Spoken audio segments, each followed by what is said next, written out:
district d'Abidjan, le passage piéton souvent mal utilisé, ignorance ou confusion des règles de la circulation routière. On en parle ce soir. Enfin, 22 janvier 1963, l'Allemagne et la France matérialisent leur rapprochement par la signature du traité de l'Élysée. Madame, Monsieur, bonsoir et bienvenue. George Weah investit aujourd'hui 25e président du Libéria. L'ancienne gloire du football a en effet prêté serment devant des milliers de partisans réunis à Monrovia, la capitale. Il s'agit de la première transition démocratique au Libéria depuis 1944. En image, retour en Côte d'Ivoire avec ce drame survenu à Boundiali, dans la région nord du pays.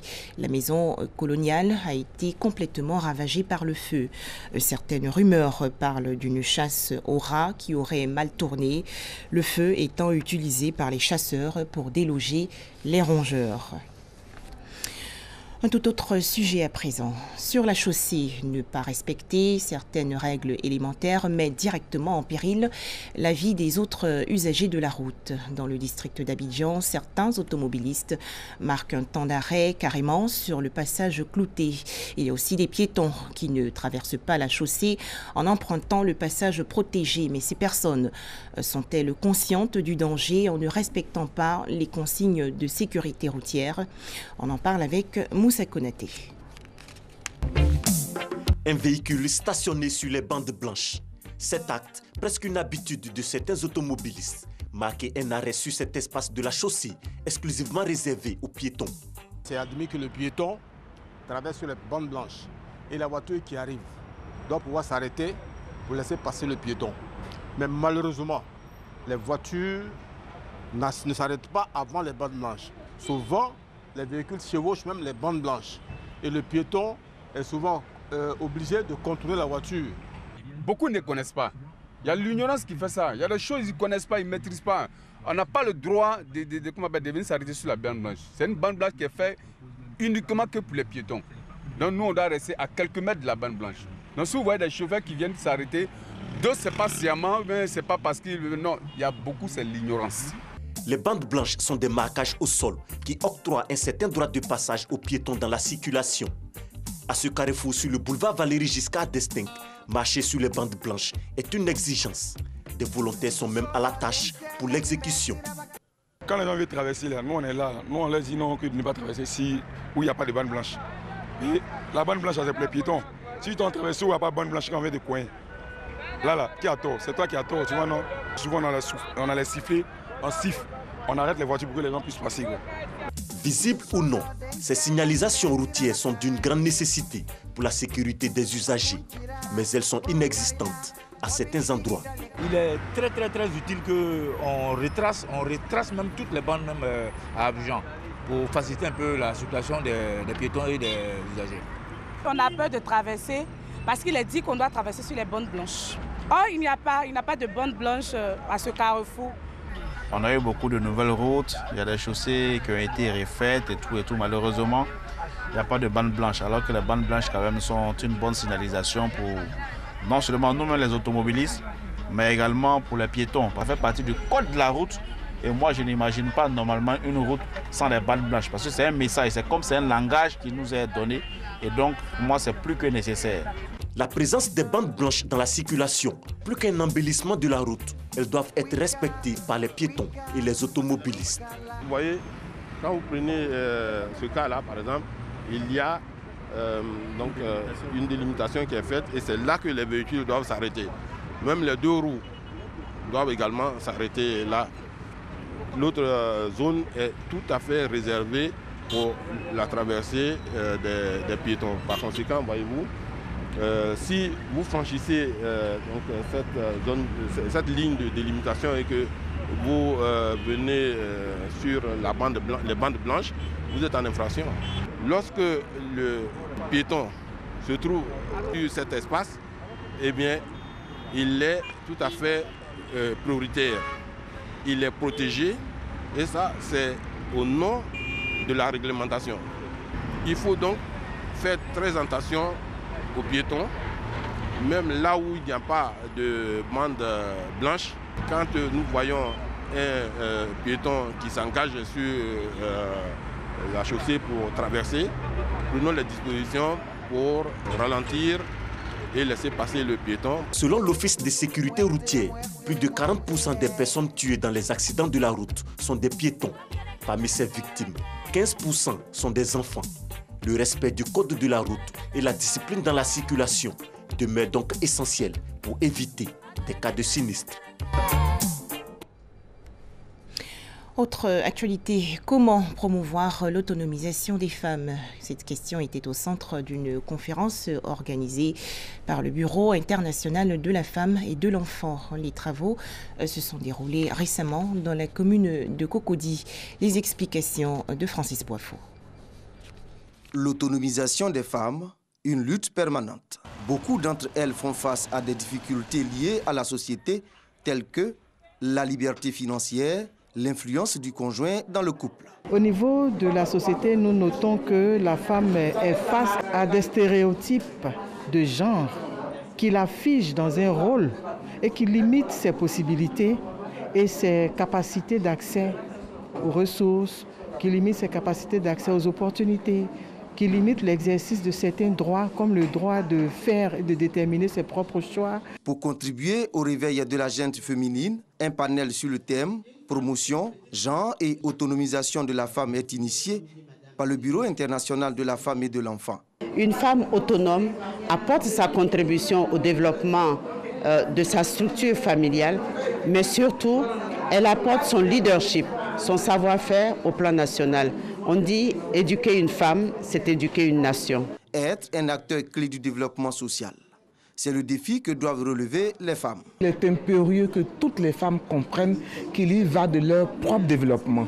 On parle de développement du pays parce qu'elle sera autonome, mais être autonome, c'est d'abord soi-même acquérir son développement. Le Bureau international de la femme et de l'enfant entend renforcer les capacités de gestion des femmes afin de mieux les valoriser dans leurs milieux respectifs. Culture, une vingtaine d'artistes tradis modernes Yacouba célébrés récemment pour leur contribution à la promotion de la culture d'an. Ils ont donc été récompensés par le commissariat général du Festival des Arts et de la Culture d'an, le FECADAN. La cérémonie s'est déroulée dans le district d'Abidjan. Le point avec Doigt de Laser. Des concerts publics, des participations au festival culturel du peuple d'An de la région du Tonkoui. Ces artistes tradis modernes, Yacouba et Toura, contribuent ainsi à la valorisation de la culture d'An. Pour reconnaître leurs actions en faveur de la promotion des valeurs culturelles d'An, un hommage leur a été rendu. Une initiative du FECADAN, Festival de la culture et des arts d'An. Depuis 2015, les artistes accompagnent le FECADAN dans la région du Tonkoui. Pour nous, les artistes constituent un vecteur de cohésion sociale. Un signal fort pour que ce soit un vecteur d'union pour tous les temps, un départ, n'est-ce pas, pour le développement de la région du Tonkoui. Du 2 au 5 juin 2018, dans l'année va accueillir le FECADAN 2018. Ce grand festival va leur rendre visite, faire ressortir tout ce qu'ils ont comme fait culturel, aspect touristique. Un geste louable, mais aussi un encouragement selon ces artistes tradis modernes qui s'engagent à œuvrer davantage pour porter haut la tradition Yacouba et Toura, deux groupes ethniques qui constituent le peuple d'An. On ne s'attendait même pas à ce cadeau ce soir. On est content, on veut encore plus que ça parce qu'on veut voyager comme les autres artistes qui sont internationaux aujourd'hui. Partout où on fête la culture, partout où des artistes se produisent, le ministère du Tourisme est présent avec sa structure de promotion. FECADAN innove, fait une nuit pour les artistes. Et il est important que le ministère puisse toujours continuer à le soutenir. La nuit d'hommage aux artistes d'An était à sa première édition le 29 décembre dernier et devra se tenir chaque année à cette date précise. En Afghanistan, au moins 22 morts dans l'attaque d'un grand hôtel à Kaboul, la capitale. Cet attentat a été revendiqué par les talibans. Enfin, 22 janvier 1963, il y a 55 ans, le traité de l'Élysée marquait le rapprochement franco-allemand. Ce document signé entre le général de Gaulle et le chancelier Konrad Adenauer a été destiné à sceller la réconciliation entre la France et la République fédérale d'Allemagne. Les explications de Dangui Dangui. Le traité d'amitié franco-allemand est signé au palais de l'Élysée, à Paris, par Charles de Gaulle, 72 ans, président de la République française, et Konrad Adenauer, 87 ans, chancelier de la République fédérale allemande. Il clôt près d'un siècle de rivalité et institue une nouvelle forme de concertation à la tête de la communauté économique européenne, qui deviendra 30 ans plus tard l'Union européenne. Si Konrad Adenauer n'a jamais eu à porter les armes, son interlocuteur, lui, a combattu l'Allemagne pendant les 2 guerres mondiales en tant qu'officier. Cela mis en part, les 2 signataires du traité de l'Élysée partagent les mêmes convictions, comme la lutte contre le nazisme. De Gaulle est issu de la bourgeoisie catholique de Lille et Adenauer de la bourgeoisie catholique de Cologne. Le premier a mis en place la Ve République en 1958. Le second a porté la République fédérale allemande sur les fonds baptismaux. De Gaulle se laisse convaincre par un traité formel pour renforcer leurs liens. La rencontre de l'Élysée est ainsi organisée. Le texte du traité contient simplement des engagements réciproques, non contraignants. La rencontre des chefs d'État et de gouvernement au moins 2 fois par an pour faciliter le dialogue entre les 2 principales puissances du continent. Pour le reste, le traité débouche sur la mise en place d'un office franco-allemand pour la jeunesse, destiné à faciliter les échanges. Rapidement apparaissent les limites de l'exercice.